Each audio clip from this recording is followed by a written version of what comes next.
नरेंद्र मोदी जी और बीजेपी का ना तो पूर्वांचल से मतलब। बीजेपी के पास 4 मुद्दे। पहला हिंदू मुसलमान, दूसरा अदानी जी के पैसे, तीसरा चुनाव आयोग, चौथा ईडी और सीबीआई।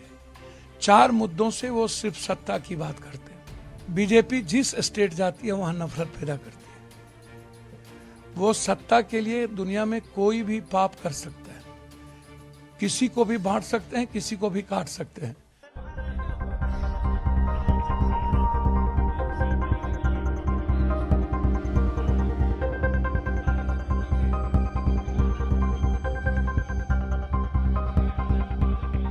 देखिए, अनिल जी घर घर के बेटा है, सेवक है।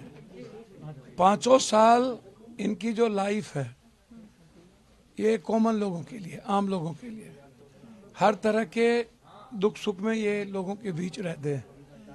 ये कांग्रेस के मजबूत स्तंभ हैं इस दिल्ली प्रदेश के, एक मजबूत आवाज हैं। इन्होंने कांग्रेस को मजबूती के साथ दिल्ली में उनके विचारों के लोगों तक पहुंचाए। फिर आज इनको बड़ी जिम्मेदारी दी गई। अब कांग्रेस की सबसे मजबूत सीट है और आज लोग कांग्रेस के साथ क्यों हैं या क्यों चाहते हैं कि नहीं, हमारे लिए हमारा जो दिल था, हमारा जो विकास था, हमारी जो खुशियां थी वो कांग्रेस में नहीं थी। तो शीला दीक्षित को याद करते हैं, राजीव जी को याद करते हैं, मनमोहन सिंह जी को याद करते हैं, इंदिरा जी को याद करते हैं, कांग्रेस को याद करते हैं और दिल्ली के कॉमन आवाज और देश के कॉमन आवाज राहुल जी को याद करते हैं। नरेंद्र मोदी जी और बीजेपी का ना तो पूर्वांचल से मतलब। वो बीजेपी के पास 4 मुद्दे। पहला हिंदू मुसलमान, दूसरा अदानी जी के पैसे, तीसरा चुनाव आयोग, चौथा ईडी और सीबीआई। 4 मुद्दों से वो सिर्फ सत्ता की बात करते हैं। उन्हें ना कंट्री से मतलब, ना इस कंट्री के 140 करोड़ लोगों से मतलब, ना उन्हें एसटी एससी से मतलब। वो अंबेडकर जी के नामों को, संविधान को मिटाना नहीं चाहते। संविधान के नाम पर अंबेडकर के विचारों को खत्म करना चाहते। आरक्षण को पहले ही उन्होंने खत्म कर दिया। बोला आरक्षण, नौकरी खत्म हो गई, प्राइवेट में हम चले गए।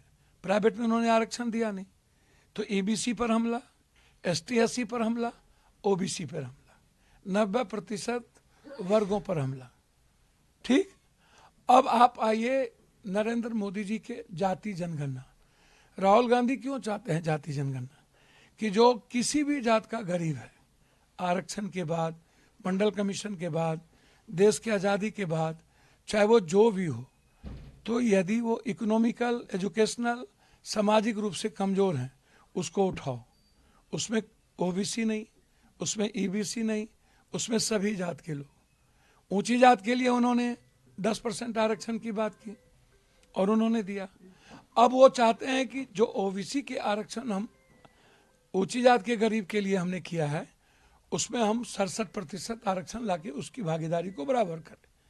मोदी कहते हैं नहीं, आरक्षण खत्म करो, और पीछे के रास्ते से खत्म कर दिया। अरविंद केजरीवाल एक बार भी आरक्षण पर बोलते सुने हो या जाति जनगणना के पक्ष में बोलते हुए सुने हो?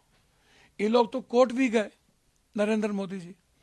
तो राहुल गांधी जी संविधान के पक्ष में क्यों खड़े हैं? क्योंकि संविधान हर व्यक्ति के जस्टिस और न्याय की बात करता है। जैसे वो गांधी को नहीं सुनना चाहते हैं मोदी जी, वो गोडसे को सुनना चाहते हैं। वैसे ही अंबेडकर के खिलाफ आज से नहीं है, अंबेडकर की आइडियोलॉजी के खिलाफ पहले से है। तो आप उठा के देखिए। तीसरी बात देखिए, नरेंद्र मोदी जी और बीजेपी का कोई एक स्कीम आप हमको बता दीजिए। फार्मर्स मर गए, 1100-1300 फार्मर मरे। पहले झूठ बोला कि हम धरना उठा लो, मैं आपको एमएसपी दे दूंगा।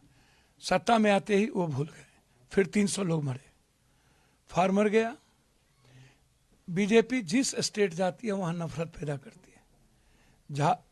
वो गए हरियाणा, वहां जाट को अन्य समाज का दुश्मन बना दिया, जाट के खिलाफ।